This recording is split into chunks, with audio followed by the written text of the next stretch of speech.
அப்போ ஏசப்பா கூட இந்த உலகத்துல இருக்கும்போது அநேக காரியங்களை அவர் சொல்றாரு. அநேகர் வியாதிஸ்தர் வந்தாங்க, அநேகர் கஷ்டத்தோட வந்தாங்க. அவங்க எல்லாருக்கும் இயேசு கிறிஸ்து கேட்ட ஒரு காரியம், நீ விசுவாசிக்கிறாயா? இயேசு கிறிஸ்து உலகத்துல இருக்கும்போது வியாதியோடு வந்தவங்க, அநேகருக்கு கண்ணு தெரியாம வந்தாங்க, குஷ்டரோகத்தோடு வந்தாங்க. எல்லாருக்கும் வந்தவங்களுக்கு எல்லாம் அவர் என்ன பண்ணாரா? சுகத்தை கொடுத்தார். எப்படி சுகத்தை கொடுத்தார்? வந்தவங்களுக்கு எல்லாம் இதை வச்சுக்கோ வச்சுக்கோ அப்படின்னு சொல்லி சுகத்தை கொடுத்தார். அவர் கேட்ட ஒரே ஒரு கேள்விதான், நீ விசுவாசிக்கிறியா?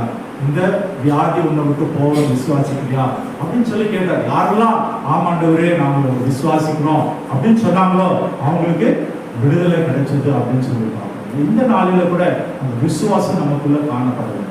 விசுவாசிக்கிறது அப்படின்னா நம்ம இடத்துல வந்து ஜெபிக்கிறோம் இல்லையா, எனக்கு வந்து உடம்புல சரியில்லை, எனக்கு ஒரு வியாதி இருக்கு, என் குடும்பத்துல ஒரு தேவை இருக்கு, நான் பையன் படிக்கணும் இல்லையா, ஒரு வேலை கிடைக்கணும் அப்படின்னு சொல்லி ஒரு காரியத்துக்காக நம்ம ஜெபிக்கும் போது அது கர்த்தர் நிச்சயமாகவே எனக்கு கொடுப்பார், என் குடும்பத்துல அது நன்மை உண்டாயிற்று அப்படின்னு சொல்லி ஒரு நம்பிக்கை அது காணப்படும். அது பேர் தான் விசுவாசம் இல்லையா. வெளியில போனதுக்கு அப்புறமா என்ன பண்ணக்கூடாது, இல்லை நான் வாரம் ஜெபிக்கிறேன், இது எங்க நடக்க போகுது, இதெல்லாம் சாத்தியமா, எங்க இந்த கல்யாணம் நடக்க போகுது, எங்க குழந்தை பிறக்க போகுது, எந்த வியாதி சுகமாக போகுது, இது மாத்திரையோட தான் இனிமேட்டு ஓடணும் அப்படின்னு சொல்லி நம்ம பேசணும் அப்படின்னு சொன்னா நமக்கு நன்மை உண்டாகாது அப்படின்னு சொல்லுவாங்க. ஒரு கதை சொல்லுவாங்க.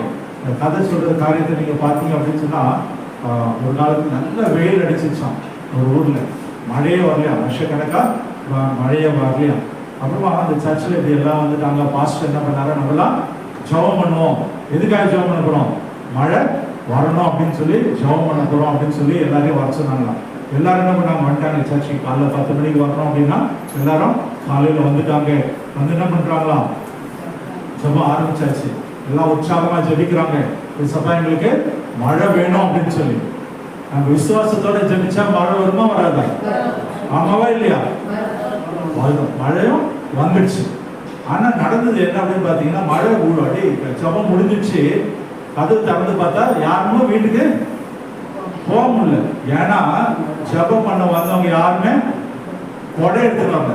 அவங்களுக்கு அவ்வளவு நம்பிக்கை, எங்க ஜபம் பண்ணி எங்க மழை பெய்யுது. ஆனா ஒரே ஒரு பையன் மட்டும் கொடை எடுத்து வந்தான். அவனுக்கு தான் அந்த விசுவாசம் இருக்கு, நான் ஜபம் பண்ண போறேன், ஏசப்பா எப்படியும் மழையை தருவாரு, அப்ப நானு கொடை பிடிச்சிட்டு வீட்டுக்கு வரணும். அப்போ அந்த விசுவாசம் தான் நமக்கு. அப்போ நான் எதையாவது நான் ஏசப்பா கிட்ட கேட்டேன் அப்படின்னு சொன்னா ஏசப்பா எனக்கு நிச்சயம் செய்வாரு அப்படின்னு சொல்லி ஒரு விசுவாச நம்பிக்கை நமக்கு இல்லையா? அல்லேலூயா, அல்லேலூயா. அப்போ அந்த விசுவாசத்தோட நம்ம காரியங்களை செய்யும்போது கர்த்தர் உதவி செய்கிறார்.